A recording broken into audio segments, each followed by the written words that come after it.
Welcome to story board. ప్రేమ పేరుతో వల విసిరి మత మార్పిడి లక్ష్యంగా జరిగే కుట్రనే లవ్ జిహాద్ గా భావిస్తున్నారు.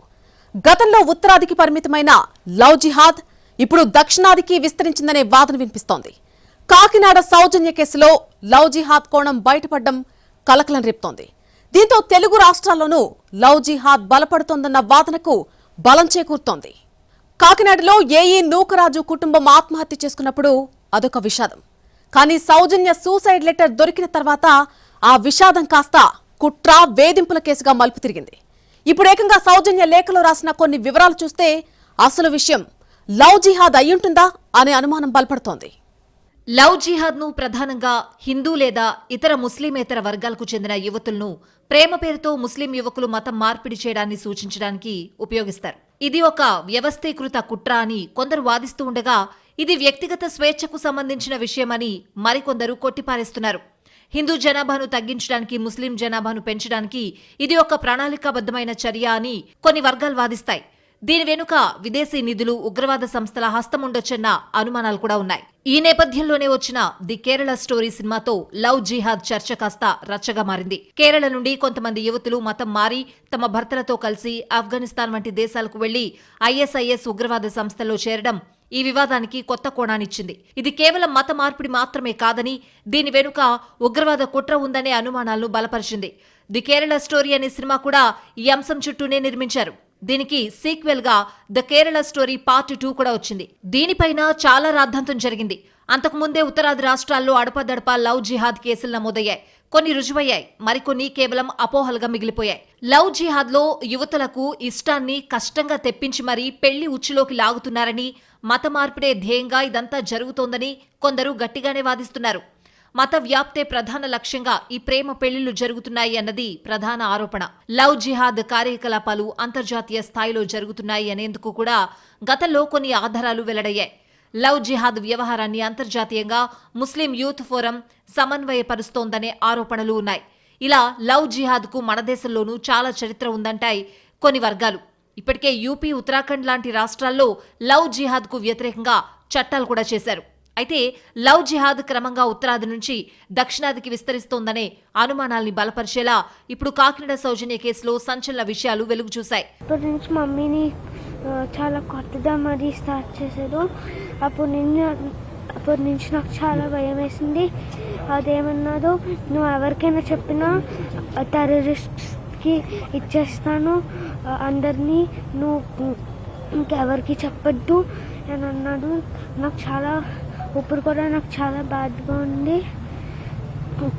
అది చాలా పెద్ద పనిష్మెంట్ రావాలి.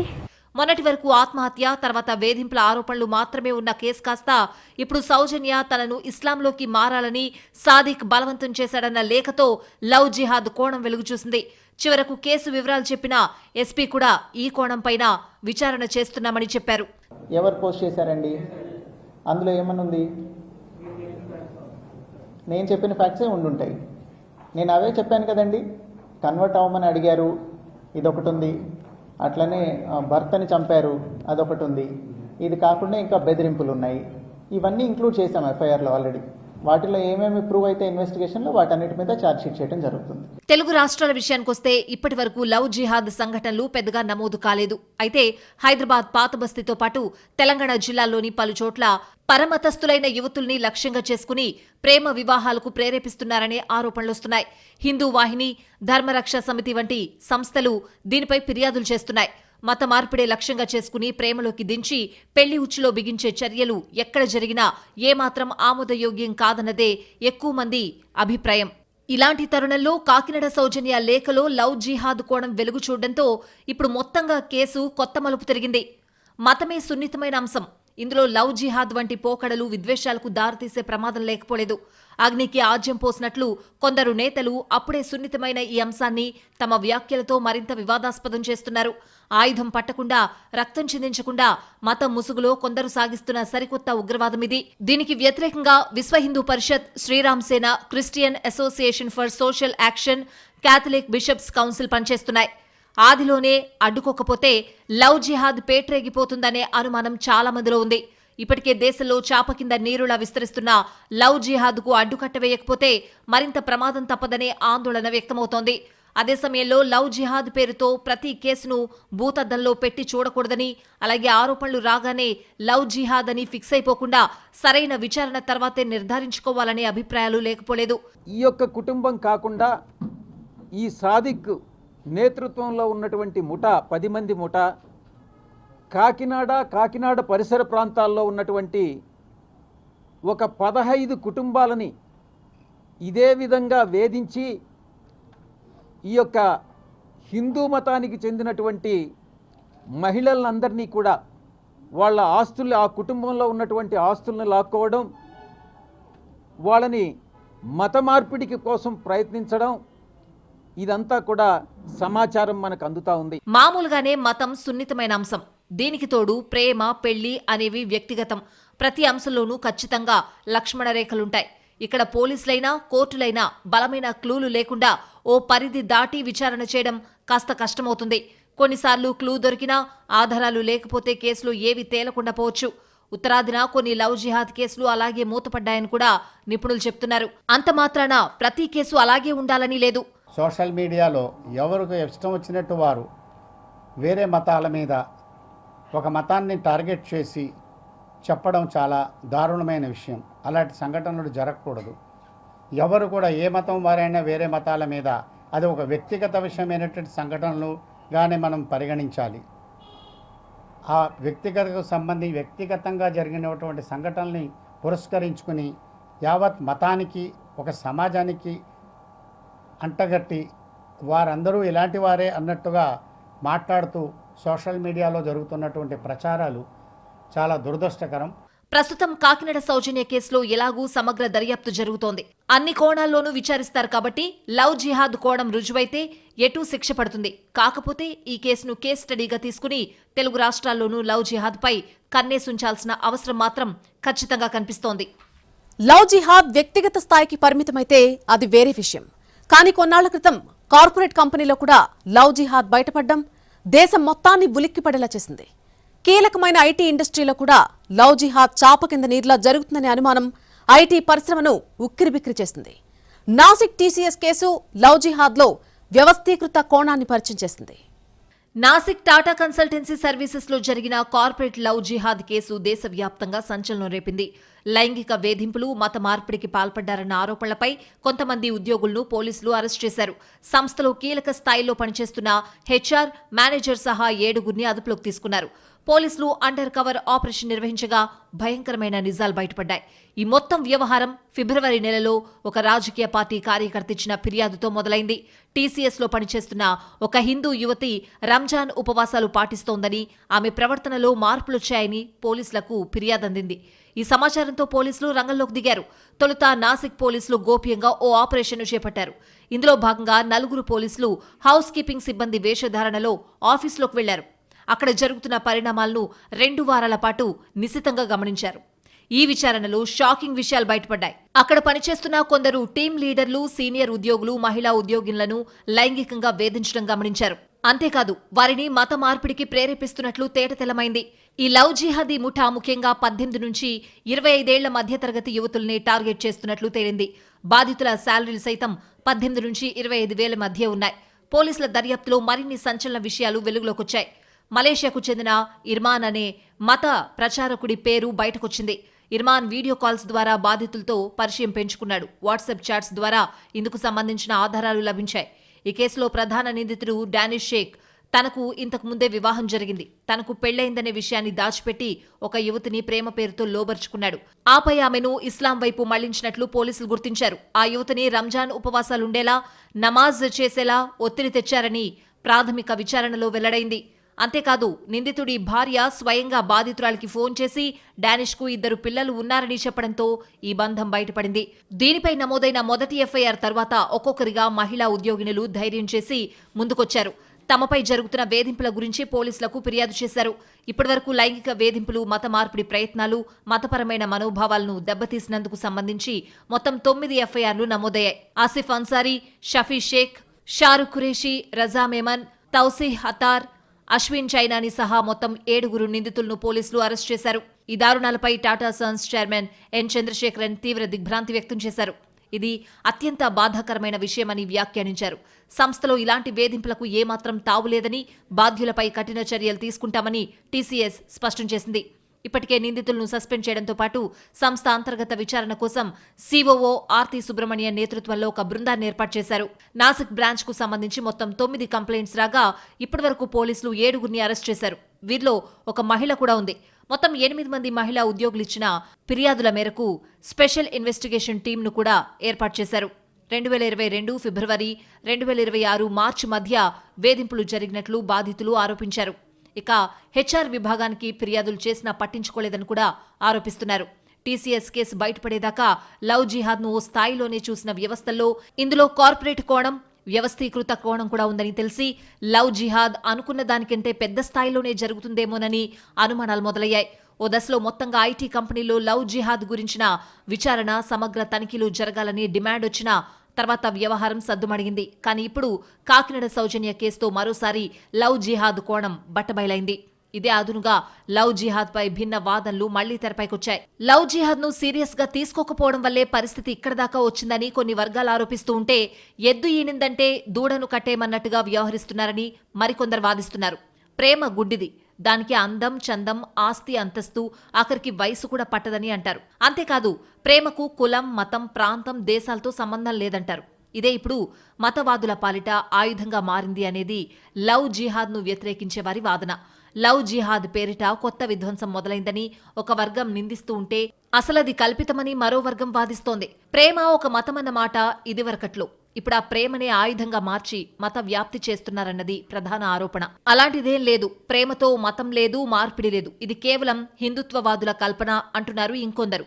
కాదు, ఇస్లాం తీవ్రవాదులు వాడుతున్న అధునాతన ఆయుధమే లవ్ జిహాద్ అన్నది హిందుత్వవాదుల వాదన. ఎవరి వాదనలో నిజమెంతో అర్థం కాని అయోమయంలో సామాన్యులున్నారు.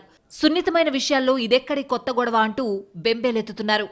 లవ్ జిహాద్ ను ఒక వ్యవస్థీకృత కుట్రగా కొందరు వాదిస్తుండగా, ఇది వ్యక్తిగత స్వేచ్ఛకు సంబంధించిన అంశంగా మరికొందరు చెబుతున్నారు. కొన్ని రాష్ట్రాల్లో అయితే ఏకంగా లవ్ జిహాద్ వ్యతిరేక చట్టాలొచ్చాయి. మతాంతర ప్రేమ వివాహాలను అడ్డుకునేందుకు కొన్ని పొలిటికల్ పార్టీలు లవ్ జిహాద్ ను ఒక వ్యవస్థీకృత కుట్రగా కొందరు వాదిస్తుండగా, ఇది వ్యక్తిగత స్వేచ్ఛకు సంబంధించిన అంశంగా మరికొందరు చెబుతున్నారు. కొన్ని రాష్ట్రాలైతే ఏకంగా లవ్ జిహాద్ వ్యతిరేక చట్టాలొచ్చాయి. మతాంతర ప్రేమ వివాహాలను అడ్డుకునేందుకు కొన్ని పొలిటికల్ పార్టీల దురుద్దేశ ప్రణాళికగా అభివర్ణించేవారు లేకపోలేదు. లవ్ జిహాద్ కేసులు కేవలం వ్యక్తిగత, కార్పొరేట్ స్థాయిలకే పరిమితం కాలేదు. ఏకంగా సెలబ్రిటీల వివాహాలు కూడా లవ్ జిహాద్ పేరుతో బంధమైన ఘటనలున్నాయి. ప్రయాగ్రాజ్ కుంభమేళా సమయంలో నేషనల్ వైడ్ ఫేమ్ సంపాదించుకున్న మోనాలిసా భోన్స్లే పెళ్లి కూడా లవ్ జిహాద్ కేసేననే వాదన గట్టిగా వినిపించింది. ఇటీవల మోనాలిసా కేరళలో తన ముస్లిం బాయ్ ఫ్రెండ్ ఫర్మాన్ ఖాన్ ను పెళ్లి చేసుకుంది. అయితే ఈ వివాహంపై లవ్ జిహాద్ ఆరోపణలుచ్చాయి. వీటిని కొత్త జంట తీవ్రంగా ఖండించింది. ఈ ఘటనపై మోనాలిసా తండ్రి కన్నీటి పర్యంతమయ్యారు. తన కుమార్తెను రాష్ట్రానికి తీసుకురావాలని మధ్యప్రదేశ్ సీఎం మోహన్ యాదవ్ను కోరారు. కాగా మోనాలిసా, ఫర్మాన్ ఖాన్ పెళ్లికి కేరళ ప్రభుత్వంలోని మంత్రులు కూడా హాజరయ్యారు. చివరకు బాలీవుడ్ మిస్టర్ పర్ఫెక్ట్ అమీర్ ఖాన్ మూడో పెళ్లి కూడా లవ్ జిహాదేననే ఆరోపణలు వెల్లువెత్తాయి. చివరకు అమీర్ ఖాన్ స్పందించి అసలు తన భార్య హిందువే కాదని వివరణ ఇవ్వాల్సొచ్చింది. అయినా సరే అమీర్ ఖాన్ లవ్ జిహాద్ ను ప్రోత్సహిస్తున్నారని బిష్నోయ్ గ్యాంగ్ ఆరోపించి ఏకంగా ఫేస్బుక్ పోస్ట్ పెట్టింది. స్టార్డమ్ పేరుతో ఇలాంటి పనులను సమాజంలో ప్రమోట్ చేసేవారి నోళ్లు మూయిస్తామని, తమ పద్ధతిలో బుద్ధి చెబుతామని ఆ పోస్టులో తీవ్ర హెచ్చరికలు జారీ చేశారు. వైరల్ అయిన ఆడియో క్లిప్, ఫేస్బుక్ అకౌంట్ల నిజానిజాలను తేల్చడానికి ముంబై పోలీస్ సైబర్ సెల్ విచారణ చేపట్టింది. లవ్ జిహాద్ కేసులపై చర్చ కాస్త రచ్చగా మారడంతో కొన్ని రాష్ట్రాల్లో లవ్ జిహాద్ నియంత్రణకు చట్టాలు కూడా వచ్చేశాయి. గుజరాత్ ప్రభుత్వం వివాహ రిజిస్ట్రేషన్ చట్టంలో భారీ మార్పులు చేస్తూ కీలక ప్రకటన చేసింది.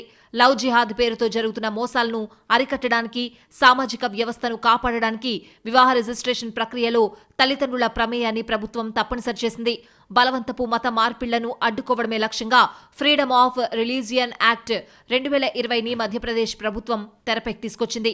దీంతో ఇలాంటి చట్టాలను తీసుకొస్తున్న బీజేపీ పాలిత రాష్ట్రాల్లో మధ్యప్రదేశ్ కూడా చేరింది. ఇప్పటికే ఉత్తరప్రదేశ్, కర్ణాటక, హర్యానా, అసోం ఇలాంటి బిల్లుల్ని సిద్ధం చేశాయి. ప్రేమ ముసుగులో ఎవరైనా పెళ్లి చేసుకుని బలవంతపు మత మార్పిడికి పాల్పడినా, జిహాదీ కార్యక్రమాలకు తెగబడినా 5 ఏళ్లు జైలు శిక్ష విధిస్తాం. దీన్ని కాగ్నిజబుల్ నేరంగా పరిగణిస్తాం. అంటే దీని కింద కేసులు నమోదైతే బెయిల్ కూడా ఇవ్వరు. అంతేకాదు ఈ నేరానికి పాల్పడిన వారితో పాటు దీనికి సహకరించిన స్నేహితులు, కుటుంబ సభ్యులకు శిక్షలు విధించేలా నిబంధనలు సిద్ధం చేస్తున్నాం. మొత్తం దోషులందరికీ ఒకేలా శిక్షలు ఉంటాయి అనేది మధ్యప్రదేశ్ సర్కార్ చెప్పిన మాట.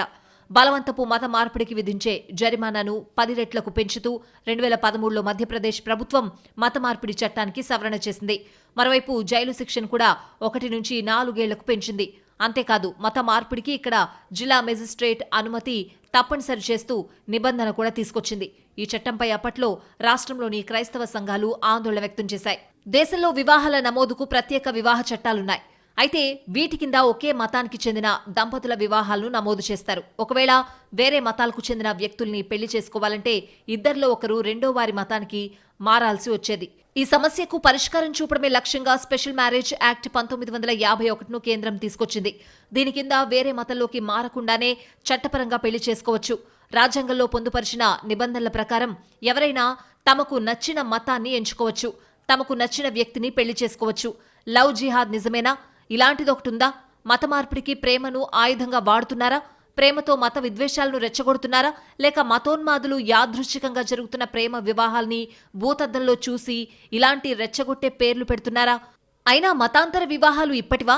జోధా అక్బర్ల ప్రేమ కథ దేశమంతా తెలిసిందే. జోధాబాయ్ హిందూ యువతి, అక్బర్ ముస్లిం చక్రవర్తి.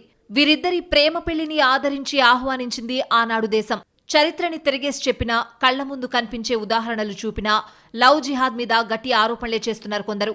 హిందుత్వవాదుల దృష్టిలో లవ్ జిహాద్ ఇప్పుడొక ప్రమాదకర ఉద్యమం. గతంలోని ముజఫర్ నగర్ అల్లర్ల నుంచి ఇప్పుడు ఫరీదాబాద్ హత్య వరకు లవ్ జిహాద్ పేరే ఎక్కువగా వినిపిస్తోంది. కేరళలో అయితే హిందూ క్రిస్టియన్ యువతులను ఆకర్షించి మత మార్పిడికి పాల్పడుతున్నారు అనేది కొందరి ఆరోపణ. ఆ ఇష్యూ అక్కడి హైకోర్టు వరకు కూడా వెళ్లింది. కేరళ అసెంబ్లీలో దీనిపై పెద్ద రగడ కూడా జరిగింది. శ్రీరామ్ సేన అనే సంస్థ లవ్ జిహాద్ కార్యక్రమాలను పోస్టర్ల ద్వారా అప్రమత్తం చేసింది కూడా. కేరళతో పాటు కోస్తా కర్ణాటకల్లో దానివల్ల పలు హింసాత్మక సంఘటనలు కూడా చోటు చేసుకున్నాయి అనేది కాదనలేని వాస్తవం. విద్యాబుద్ధులు నేర్పిస్తామంటూ కనికట్టు చేస్తారు. 3-4 వారాల్లో కట్టు బొట్టు మార్చేస్తారు. ప్రేమ పేరుతో మాయమాటలు చెప్పి పెళ్లి చేసుకుని పేరును, మతాన్ని, ఆచారాలను, సాంప్రదాయాలను సమూలంగా మార్చేస్తారు. ఎలా అంటే అఖిలను హదియాగా, పద్మను బేగంగా, ఊరు పేరు చేంజ్ చేస్తారు.